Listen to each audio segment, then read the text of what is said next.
పింగళి సూరన కవి రచించిన ప్రభావతి ప్రద్యుమ్న ప్రబంధం 6వ భాగం 22/7/24 ద్వితీయ ఆశ్వాసం. దీన్ని చక్కని తెలుగు అర్ధతాత్పర్యాలు వ్రాసిన వారు కవితా విభూషణ విద్వత్ కవిశేఖర బ్రహ్మశ్రీ వెంపరాల సూర్యనారాయణ శాస్త్రి గారు. ద్వితీయాశ్వాసంలోకి వచ్చాం. శ్రీచరణ గౌతమ గోత్ర ప్రాచీనామాచ్యకీర్తి భామా విశ్వద్రీచీన గమన శిక్షైకాచార్యుండు సూరమంత్రి యమరార్యుడిలన్. గౌతమ గోత్రంలో పుట్టి పూర్వల కీర్తిని అన్ని వైపులకు వ్యాపింపచేసిన మహానుభావుడైన అమరయ మంత్రి అంటే పింగళి సూరన తండ్రి గారి గురించి చెప్తారు. ఆయనకు అంకితం చేశాడు కనుక ఆయన గురించి. ఆ సహసాక్షుండు అపేక్షిత ప్రయోజనానుకూల్యంబు కంటే ఆ పెంటి రాయంచదయంచిత వచన రచన విచక్షణత్వంబు చిత్తంబునం కొత్త ఇంపు సొంపు సంపాదించు పెంపు మీర ఇంపులగు మెచ్చున చెరువు నిశ్చలంబులై తనర ఇతనియే. ఆ ఆడహంస చెప్పిన మాట శుచిముఖి దాని పేరు. బాల్కులను చిత్తంతో ఏకాగ్రమైన చిత్తంతో ఇంద్రుడు విని తన కార్యం అనుకూలంగా ఉంది జరుగుతుంది అనే విషయం కంటే ఆ హంసి అంటాం మాటల నేర్పు కొత్తగా ఆనంద అతిశయంతో కూర్చిన మాటల కూర్పు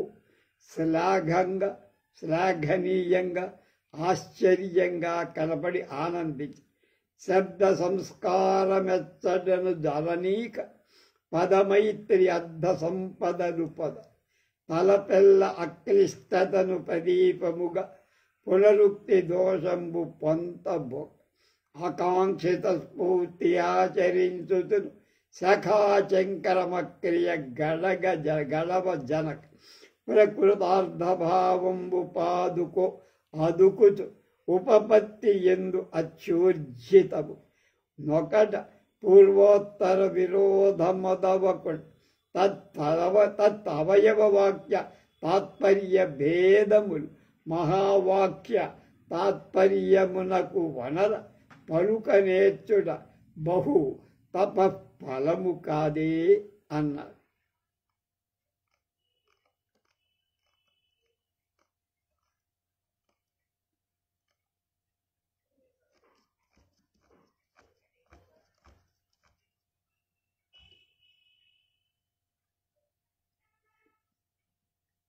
రససిద్ధి అయిన పదాలను చక్కగా మాట్లాడుతూ ఎక్కడా పదాలు తొలగనీయక మింగక అలాగే దోషరహితంగా మాట్లాడుతారు. పదాల పొందిక అర్ధ సంపద ప్రకాశిస్తంగా పదాల కూర్పు చాలా గొప్పగా ఉంది. భావం చాలా తేలిగ్గా అర్థమయ్యేట్టుగా చెప్పింది. వ్యవధానంతో మాట్లాడింది. ప్రతిదీ స్పష్టంగా చెప్పింది. ఎక్కడా మళ్ళీ మళ్ళీ అన్న మాట లేదు.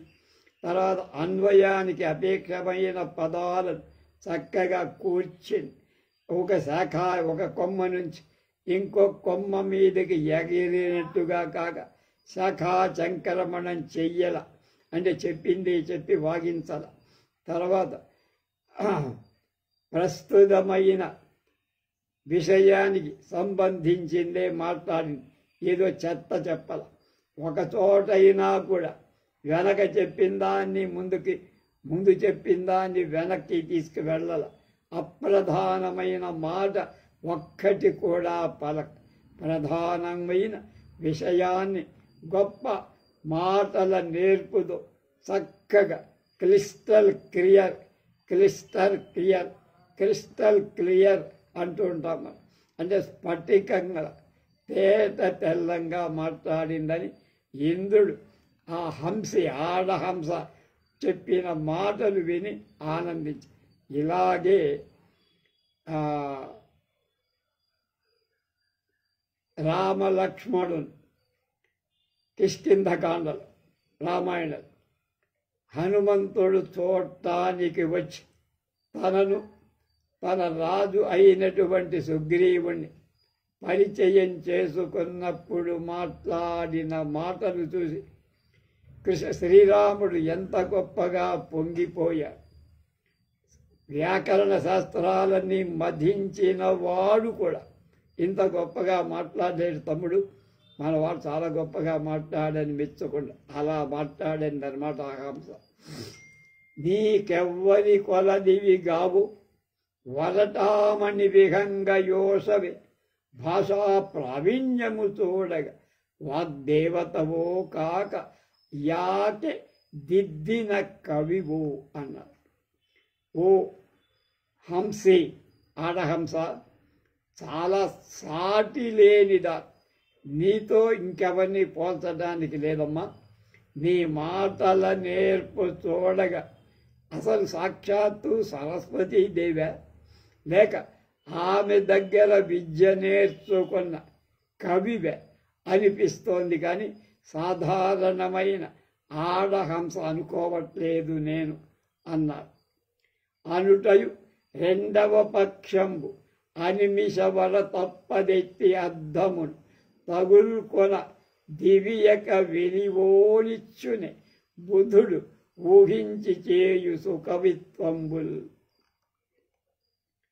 ఇంద్రుడు ఇలా అనగానే శుచిముఖి అయిన ఆ ఆడహంస, దాని పేరు శుచిముఖి, ఇలా అంది, ప్రభు నువ్వు అన్నిన వికల్పాలలో మొదటి పక్షం నువ్వు సరస్వతివో అనేది మాత్రం కాదు, కానీ ఆమె వల్ల శిక్షణ పొందిన కవివనవే ఆ రెండవ పక్షం మాత్రం నిజం.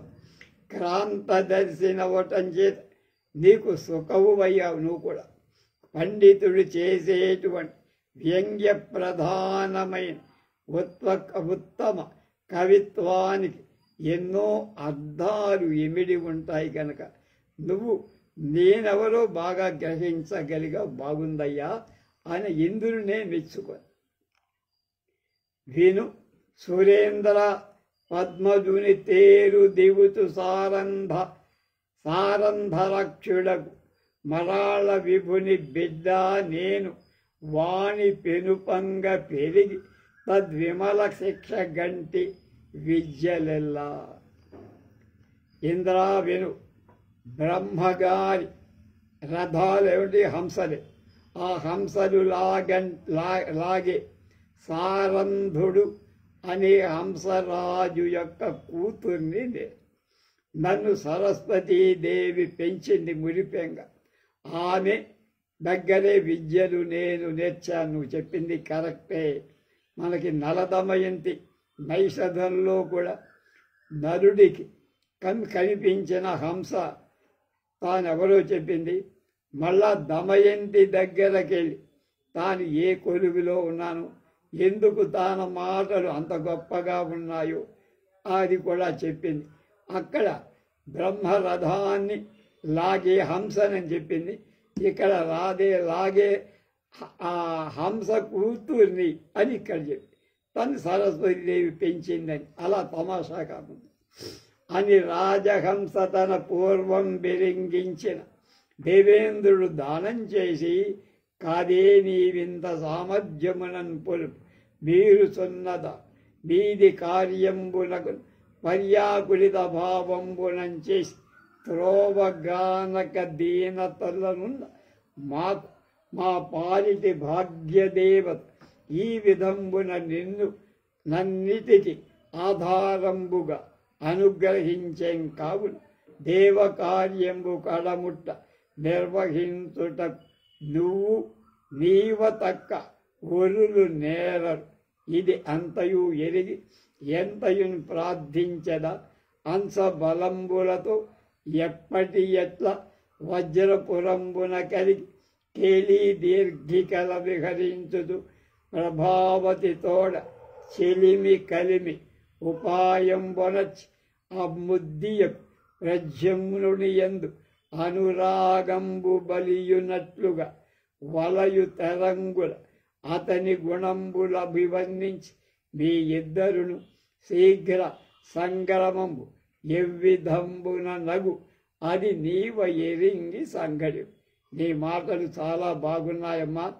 నువ్వు తప్ప మేమనుకున్న కార్యానికి ఎవరు సమర్థులు కనుక మీ జంట ఇద్దరు అక్కడికి వెళ్ళండి. వజ్రపురంలో అక్కడ ఉండే తటాకాల్లో ఈదుతూ ఉండండి. చక్కని ఆహారం తీసుకోండి.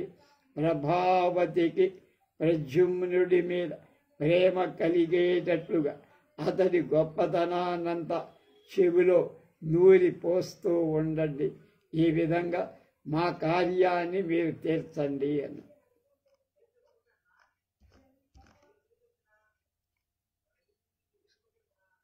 నువ్వు సరస్వతికి శిష్యురాలవు కనుకనే ఇంత సమర్థురాలివయ్యావమ్మ.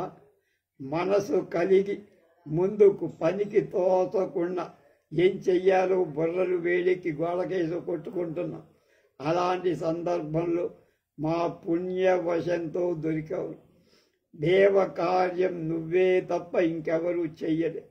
నీ హంస పరివారంతో వెనకటిలాగానే వజ్రపురానికి వెళ్ళి అక్కడ సరస్సుల్లో విహరించండి. ప్రభావతితో స్నేహం చేసుకోండి. ఆమె ప్రద్యుమ్నుడి మీద ప్రేమ కలిగే ప్రద్యుమ్నుని గుణగణాల శౌర్య సాహసాల సందర్భోచితంగా చెప్పి ఆ ఇద్దరిని వేగంగా కలుసుకునే ఉపాయం చెయ్యాలని నేను నిన్ను ప్రార్థిస్తున్నానన్నాడు. ఎవడు? ఇంద్రుడంతటి వాడు.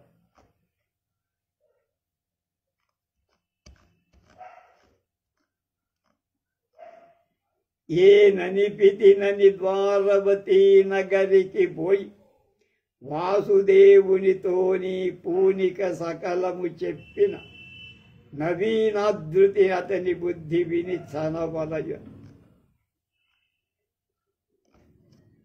నేను పంపాను అని వాసుదేవుడితో అంటే కృష్ణుడితో నీ ప్రయత్నం సకలం చెప్పి అతడి బుద్ధి ఆలోచన కొత్తదైన ఆదరంతో విని వెళ్ళు అని హంసంబులనన్నిటి కనుగొని మీరెల్ల దీని కార్యవిధి అత్యనుకూలతవై మై నేత ద్వినియోగము నడపవలయు దేవహితము.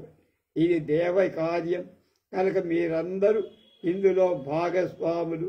చక్కగా అక్కడికి వెళ్ళి మేము చెప్పిన పని చెయ్యి అని అనుప మరాళి కార్యం వనర్ప జనియే స్వరలు నమ్మి పొగడ పరిగణింపద విషద పక్షపాతుల ప్రవర్తనములెట్లు నమ్మక తగనయున్ని.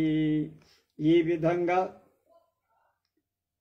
వాళ్ళని పంపించి మెచ్చుకోగా ఆడుహంస దేవతా సమూహము యొక్క పనిని చేయటానికి వెళ్ళి ఆలోచింపగా స్పష్టమైన ప్రేమ కలవాళ్ల యొక్క అంటే ప్రవర్తనాలు నడవడులు అన్ని విధాల చేత నమ్మటానికి వీలు కాకుండా అంటే బాగా నమ్మటానికి వీలుగానే ఉంటాయి. అది ఇట్లుండేనట్లు కదలి చని అష్టమహిషీ సమేతుడై ఆలయోపవన సస్థీర మండపవర్తి అయిన కృష్ణు దవుదవుల నెవిలోకించి తెలిసి అతని నిరింగించుకొన వేళ అదియ అనుచు అష్టమహిషులతో కూర్చున్నటువంటి కృష్ణుడి ఇంటి దగ్గర ఉపవనంలో కొలనిలో తీరం ఒడ్డున మంటపం సావిడిలో ఉన్నవాడు తిరుగుతున్న కృష్ణుణ్ణి దూరంగా చూసి ఈ కలబడేటువంటి కృష్ణుణ్ణి అతడే అని తెలుసుకోవటానికి పరిచయం చేసుకోనటం అనే భావంతో సగిన సమయం కోసం శుచిముఖి ఎదురు చూస్తా. తన అంశబలగంబులు తానును శుచిముఖి నభము డిగ్గి నూత్న విలాసం వనరించే సరోలక్ష్మికి కనకాంచిత పక్ష చక చక జ్యుతి చేసను.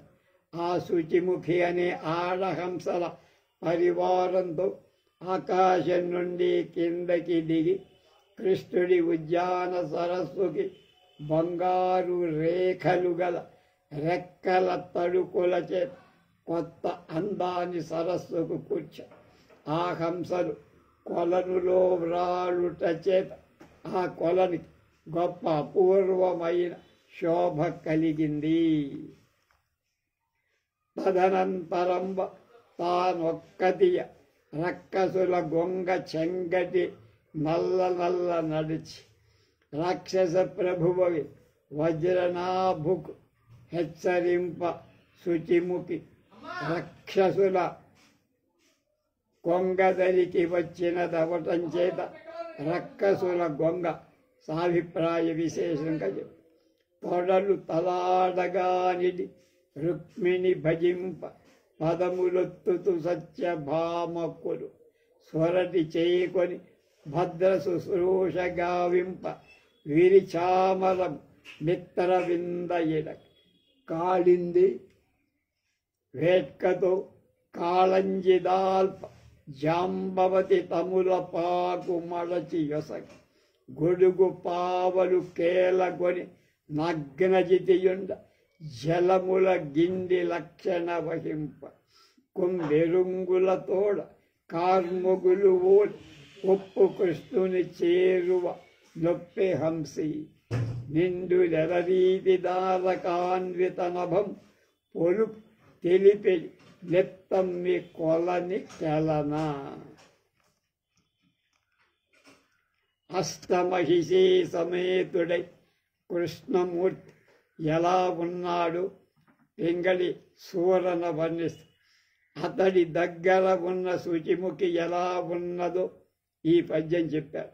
రుక్మిణి తలగడగా తన తొడలను ఉంచగా సత్యభామ కాళ్ళు ఒత్తుతుండగా భద్ర స్వరటి వీస్తుండగా మిత్రబింద పూల చామర వేస్తుండగా కాళింది తమలపాకును పట్టగా జాంబవతి ఆకు ముడుపులు ఇస్తుండగా తమ్మ పడిగ అంటే తామర పడిగ పట్టగా జాంబవతి తమలపాకుల ముడుపులు ఇస్తుండగా నాగ్నజితి రాజచిహ్నమైన గొడుగును పాదుకలను చేతుల్లో నిలిచి ఉండగా లక్షణ నీతి పాత్ర చేత పట్టుకొని ఉండగా ఆ ఎనమండ్రుల కొలకరి మెరుపుతో కూడి ఉన్న వానాకాల మేఘంలాగా కృష్ణుడు కనపడి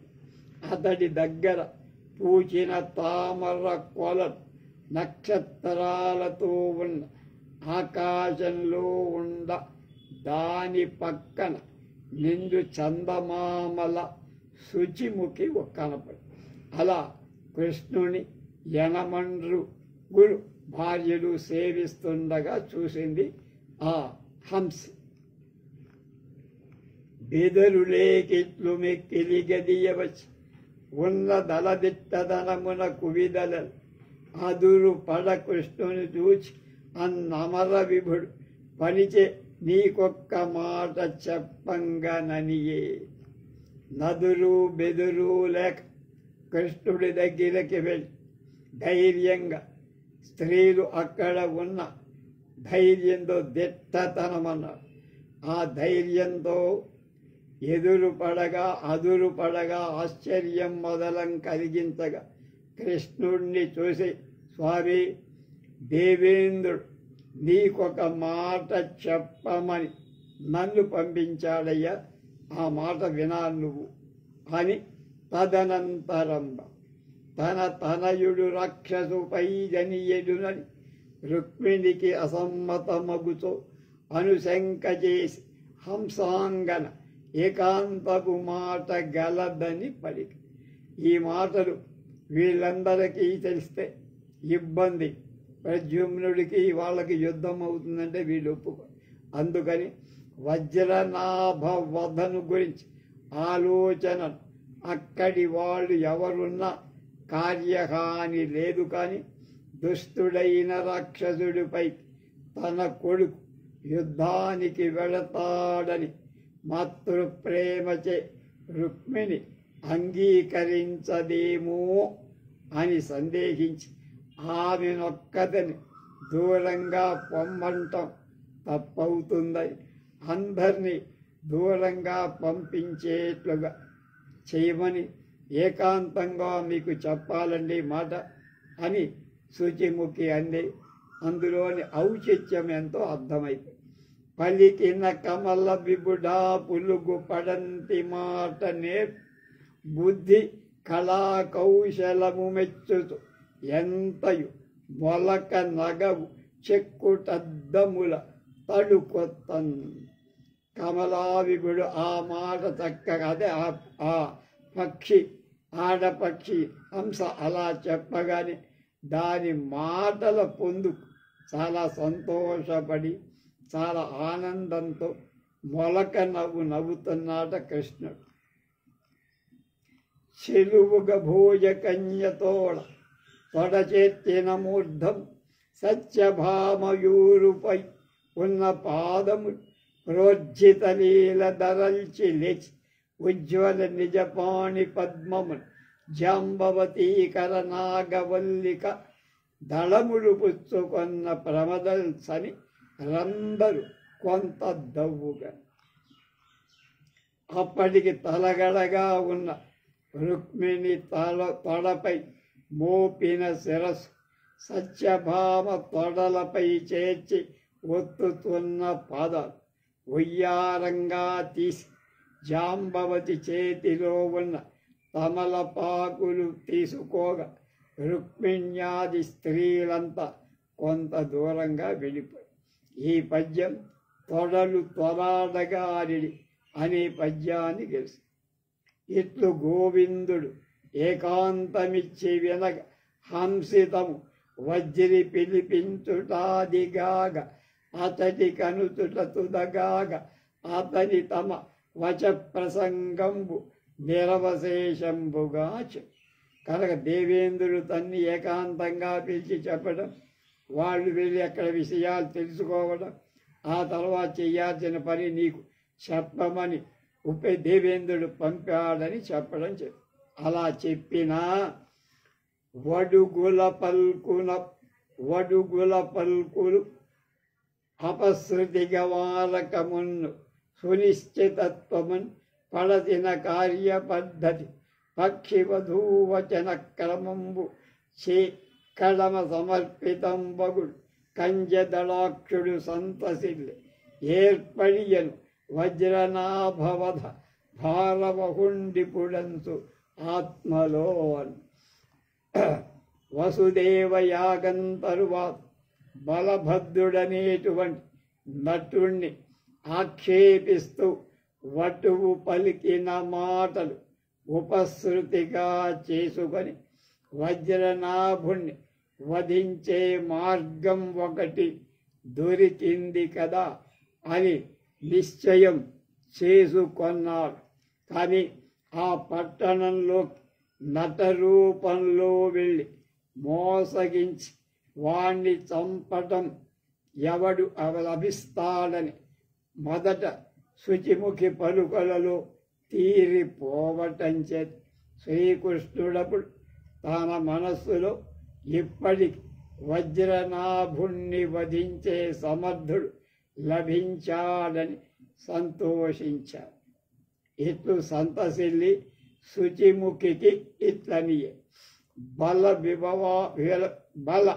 విభవాభిశోభితుడు అభంగుర శౌర్య ధురంధరుండు కావలసిన మాయులు దివిజ వైరుల కంటే కరంబు నేర్చు నీ పలుకుల చందమారయ ప్రభావతికి పతిగాగలాడు నిశ్చలముగా రుక్మిణీసుతుడు చంపు అవశ్యము వజ్రనాభుని. నీ మాటలు వింటే ఇంద్రుడి పద్ధతి కూడా అర్థమైంది. ప్రద్యుమ్నుడు బల సంపన్నుడు, పరాక్రమో శోభిత, రాక్షసుల కంటే కావలసిన మాయలన్నీ నేర్చినవాడు కనుక ఈ మాటలన్నీ పరిశీలింపగా తప్పక ప్రభావతి భర్త కాగలడు మా ప్రద్యుమ్నుడు, రుక్మిణి కొడుకు. వజ్రనాభుణ్ణి వాడు వధించి తీర్త.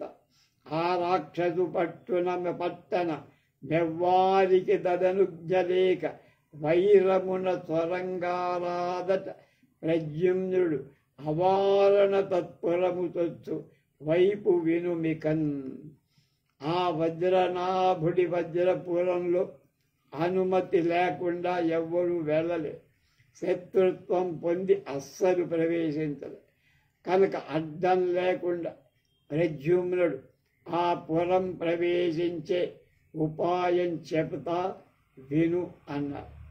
భద్రాక్షుడగునట ప్రముఖుడక్కరుడు మున్నరుగుదెంచి మధ్యనకాధ్వరమున నయనంబు చూడిన ముని సభంతన నాట్యగరిమచే మెప్పించి వరముగాక తనకబద్ధతయు సప్తద్వీప గమనంబు ఆకాశగతి నత్యములయందు ఎవ్వరి రూపు వహించే వారల తాను భేదము లేక తనరుటయు వలసి 7 దీవుల నాటపస నెరపు తిరుగుతున్నాడు వానిపై దితిసుతునకు వేట్క పుట్టంగా చెప్ప అవ్వీడు చొరగ మొదలగొను మాతడై వచ్చు మదనుడంతా. ఇంతకు పూర్వం భద్రుడనే పేరుగల ఒక గొప్ప నటుడు మా తండ్రి చేస్తున్న యాగంలో అంటే వసుదేవుడు కూడిన నిండు సభలో ముని సభలో తన నాట్యం చేత మెప్పించి అందరి చేత వరం ఎవరి చేత కూడా అందరి వరంగా ఎవరి చేత చంపబడకుండడం 7 దీవులలో సంచరించే ఆకాశ గమనం కలిగి ఉంటాం. అందరూ ఏ ఆకార భేదం లేకుండా ఏ ఆకారం కావాలంటే ఆ ఆకారాన్ని ధరించే ఈ విషయాలన్నీ వరంగా పొందారు.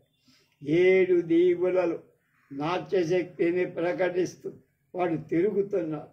నువ్వు వజ్రనాభునికి ఆ నటుడిపై అభిలాష పుట్టించి ఆ పురంలో ప్రవేశించటానికి అనుమతి పొందు. వెంటనే ప్రద్యుమ్నుడు ఆ భద్రుడుగా మారి అక్కడికి వస్తాడు. ఇది నీకు పరమ ప్రయోజనం. దీననుపయోగించిన అవాంతర కృత్యంబుడు తత్తుదుపాయంబుడు నీవ ఎరుంగు పొమ్ము. స్వరకార్యంబు నిర్వహింపుమని వీడు కొలిపినన్ తన మరాళ జాలంబుతో జాలపాద వనిత గగనంబున కెగసి వజ్రపురంబున అభిముఖంబుగా ప్రయాణంబు సరుపుచున్నప్పుడు ద్వారకా నగర బాహ్య ప్రదేశంబునందు వాక్యాలి విహారాసారస్యంబులను తగిలియున్న ప్రద్యుమ్నుడు. నువ్వు ముఖ్యంగా చేయాల్సిన పని ప్రద్యుమ్నుడు నటుడి రూపంలో వజ్రపురంలో ప్రవేశించేటట్లుగా ప్రద్యుమ్నుడిని ముందు లైన్లో పెట్టు. దానికై వజ్రనాభుడి అనుమతి ఎలా పొందాలో అక్కడ కూడా నువ్వే పాచికవై ఉపాయం వెయ్యి. అలా చెయ్యి, ఆ పని పూర్తి చెయ్యి అని సెలవీయగా ఆ హంస పిండులతో సమూహంతో ఆ శుచిముఖి వజ్రపురం వైపు ప్రయాణం చేస్తుండగా ద్వారకాపురి యొక్క వెలుపలి ప్రదేశంలో వినోదార్థం గుర్రం ఎక్కి విహరిస్తున్న ప్రద్యుమ్నుడు కనపడ్డా. తన హృదయంబు వెంబడిన తప్పక ఘోటకమంతనంతని పలుపడ నిలిచి ముందరకు బారి కలంకుల తలంకిత వెనుకకు నేగుదెంచి కడు వేట్క వనర్పగ బంతియాడి నెమ్మిని కనకంపు గోల నడిమింతని త్రిమ్మిరి దారి కొట్టుతుంది. బంతిని ఆకాశంలో ఎగరేసి భూమిపై పడకుండా తన చేతి బంగారు కర్ర చేతి వెనక్కి తిరిగిపోయేట్టుగా కొడుతూ గుర్రంగెక్కి ఆడేటప్పుడు బంతి ఎటువైకి పడపోతుందో అక్కడికి ఆ గుర్రాన్ని తోడుకొని వెళ్తూ ఉంటుంది. కానీ ప్రద్యుమ్నుడి గుర్రం అతని ఇచ్చ అనుకూలంగా తనంత తానే బంతి ఎక్కడికి వెళ్తే ఆ రాకననుసరించి ముందుకి వెనక్కి పక్కకి పరిగెత్తి నిలుస్తూ అతడి ఉత్సాహపరుస్తాడు.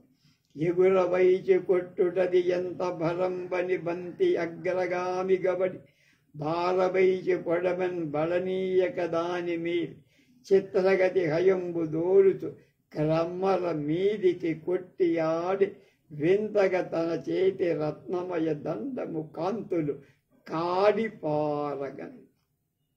బంతిని పైకెగరేట్టుగా కొట్టడం ఏమంత గొప్ప పని అని బంతిని దూరంగా ముందు వైపుకు విసరి వెంటనే ఆ బంతిని దాటిపోయి గుర్రాన్ని తిరిగి ఆ బంతికి వెనక్కు పోయేటట్టుగా బంగారు కోలతో కొడుతూ చక్కగా ఆడుకుంటున్నాం. ఇదొక విధమైన ఆట. వెండియునతండు మండలగతులనతులంబుగా త్వరంగంబు తోలి ఆడునప్పుడు ఆ విధంగా గుర్రాన్ని మండలగతులను వర్తులాకారంగా నడిపించి ఆడు. తొలుదొల్త నయ్యేక త్వరగంబు మండల గతి జారి అగుతు నిక్కంబుతో నా వెనుకకు సమాస్పాస్వాది చెదరక చక్రాకృతి పర్వు సరణితో అంతట అనతి స్ఫుటావయంబుగా ఎనది ఏకాంగ వేష్టనతతో తుద తద్విభూషణ ద్యుతిరాజి మాత్రంబు కొరవి తిప్పిన రీతి మెరసిదు అంతకంతకు గతివేగమగ్గలిం రాగ వాగి హెచ్చరిక పరాకు జియ్య అనుజనులు రెచ్చపడి తమ పని మరవగ పరగు అమ్మేటి నెరరవుతూ ప్రౌఢికతన. అతన్ని మనకి ఇంట్రడ్యూస్ చేస్తున్నాడు పోతచి పింగళి. ఆ ప్రద్యుమ్నుడు గొప్ప గుర్రపు రౌతు అవటం చేత తన నేర్పు చేత మండలాకారంగా పరిగెత్తడంలోని వేగం పెరగగా అంతకు ముందు ప్రభువ పరాకు కళ్ళెపు తాడు జాగ్రత్త అంటూ హెచ్చరిస్తున్న చూసేవాళ్ల పని మరచిపోయి చూస్తుండగా మొదట మండలాకారంగా సంచరిస్తున్న ఆ గుర్రం ఒక్కటిగానే కలవు. తర్వాత వేగం యొక్క అతిశయం చేత వర్తులాకార ప్రదేశంలో ఉన్న గుర్రం పంక్తి అనేక గుర్రాలుగా కలవు. తర్వాత ఇంకా వేగం పెరగగా అవయ విభాగాలు కనపడక అన్ని అవయవాలు ఏకమై అల్లుకొన్నట్లుగా కలవు.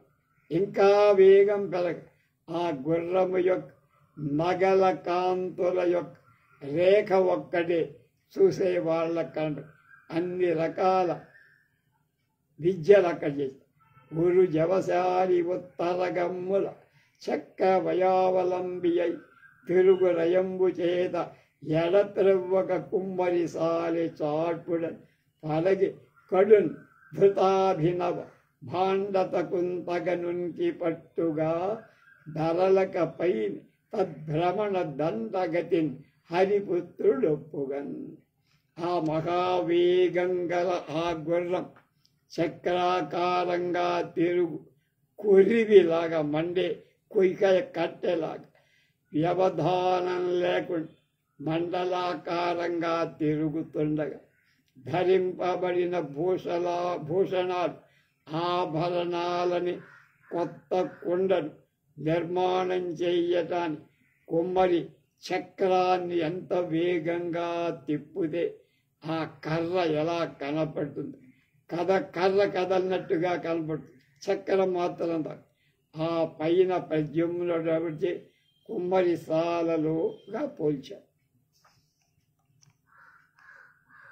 అతడంత వల్గితముఖి ముఖగతి వంచక వల్గు విహారముల సైంధవము వలయించన్ వల్గా విభాగ కుశల వల్గత్ కుండల మరీచి వల్లరు ఎసగన్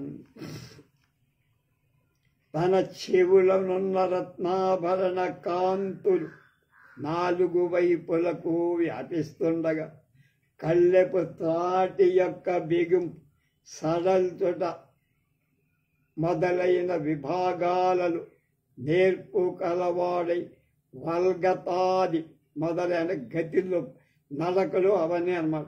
వల్గలం మొదలు గుర్రాన్ని పోయేటట్టు ప్రద్యుమ్నుడు అంటే స్వారీ చేయటంలో ఎన్ని రకాలు ఉన్నాయో అవన్నీ అక్కడ ప్రదర్శిస్తారు. నానా వీధిగతి ప్రభేద విహృదన్ సంతృప్తుడై కంతుడింపూనన్ వాగి కుదించన్ పురుష ప్రోక్త ప్రోన్నమ్ర పూర్వాంగమై కానంగా బడియన్ మరుజ్యవనవాగంధర్వమర్కాశ్వ సంతాన స్పర్ధను మిన్ను వ్రాకెడు క్రియన్ తాన్ ఎంతయున్ చూట్కికిన్. మన్మధుడి అవతారమే ప్రద్యుమ్నుడు. అతడు ఈ రకంగా అనేక రకాలుగా విహార ప్రదేశాల్లో గుర్రాన్ని చిత్ర విచిత్ర గతులలో నడిపించి తనివి కొద్ది ఒక చోట ఆపి కళ్యాణ్ణి లాగి పట్టగా వాయువేగం కల ఆ గుర్రం ముందు కాళ్ళు 2 పైకెత్తి వెనక కాళ్ళ మీద నిలబడి పురుషకమము తావకమనుకుండా చూపుల సూర్యుడి గుర్రంతో పోటీ అయి ఆకాశాన్ని పాకుతోందా అన్నట్టు. అంటే ముందు కాళ్ళు లేపి వెనక కాళ్ళ మీద నిలబడేటి చేశారు.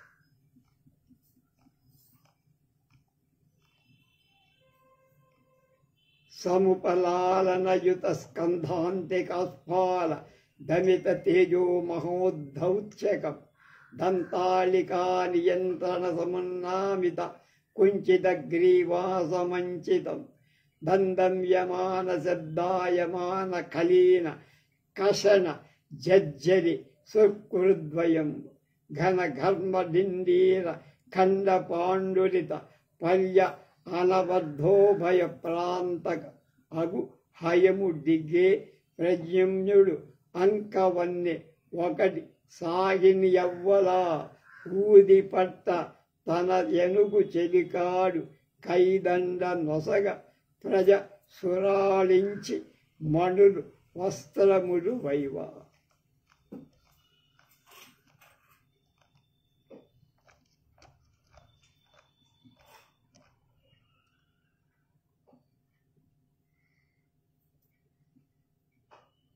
మంచి జవంతో కూడిన మూపుల యొక్క సమీపంలో తట్టటంచే అనపబడిన హెచ్చు గర్వం కలది బుజ్జగించి అంటే మూపుని కొడితే అది బుజ్జగింపు పడుతుంది అన్నమాట. అంటే తగ్గుబాలయ్య అన్నమాట. అలాగే నియంత్రణ చేత బిగించటం చేత ఎత్తబడింది, వంపబడింది, మెడతో ఉన్నది, కూడింది అయిన మోర కలిగింది. అలాగే ధ్వనించేది కళ్ళెము యొక్క ఒరిపిడి చేత శిథిలమైన తాలువులు అంటే దంతాలు కలగది సెలవులు అంటాం. అలాగే ధ్వనిస్తున్న కళ్ళెము యొక్క రాపిడి చేత సెలవుల 2 తెగినవి అన్నట్లుగా దట్టమైన అధికమైన చెమట యొక్క నురుగు యొక్క ముక్కల చేత తెల్లదిగా చేయబడ్డ జీను పల్యవన అంటే జీను యొక్క మెత్త యొక్క ఉభయ 2 ప్రాంతాలను కలది అయినటువంటి గుర్రం నుండి అవలి వైపు అంకెవన్న పల్లంగా ఏర్పబడిన ఇనుప మెట్టు రికాబు 1 సాగిని గుర్రం వాడు ఊది నొక్కి పట్టుకొన ఆ మెట్టు నుండి దిగినప్పుడు పల్లం తిరిగిపోకుండా ఆ విధంగా మెట్టు నొక్కి పట్టుకొనగా అన్నది. దిగాడు కిందకి. ఆ మిత్రుడు కైదండం చేయూత ఇవ్వగా మెల్లగా కిందకి దిగాడు. అప్పుడు గగన సరిని నదిగడు శుచిముఖి అతని చూచి అల్లతడు ఇతండు కావలయు అవశ్యమీ వరపురుషుతో మాటలాడి చనుట మనకు మే. వాడిని చూడంగానే ఆహా వీడే ప్రద్యుమ్న కుమారుడయ్యుంట, వీడి విన్యాసం ఇందాకటి నుంచి చూస్తున్న గుర్రమే కనుక వీడితో మాట్లాడి వెళ్ళటం మంచిదని చెప్పాడు కదా కృష్ణుడు. కనుక అతనితో మాట్లాడి వెళ్ళటం నా కార్యక్రమం అనుకొని ఏం చేసిందో రేపు చూద్దాం.